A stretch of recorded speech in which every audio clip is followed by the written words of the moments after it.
पुणे आणि उजनी धरण पाणलोट क्षेत्रात मुसळधार पाऊस पडल्यामुळे उजनी धरण 100% भरले असून प्रशासनाने भीमा नदी पात्रात मोठ्या प्रमाणावर पाण्याचा विसर्ग सुरू केला आहे।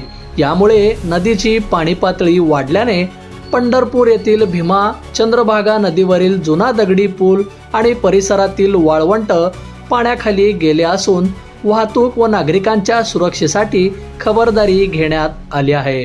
पंढरपूरमधील जुन्या दगडी पुलावरून होणारी वाहतूक नदीची वाढती पाणी पातळी पाहता प्रशासनाने तात्काळ थांबवली आहे। चंद्रभागा नदीचे वाळवंट आणि घाट परिसर पाण्याखाली जाण्याची शक्यता वर्तवण्यात आली असून प्रशासनाकडून सतर्कतेचा इशारा देण्यात आला आहे। नदीकाठच्या सर्व गावांना आणि नागरिकांना पाण्याच्या प्रवाहापासून दूर राहण्याचे आवाहन प्रशासनाकडून करण्यात आले आहे। वारकरी आणि नागरिकांनी रात्रीच्या व पहाटेच्या वेळी नदीपात्रात किंवा स्नानासाठी जाणे टाळावे असे निर्देश प्रशासनाने।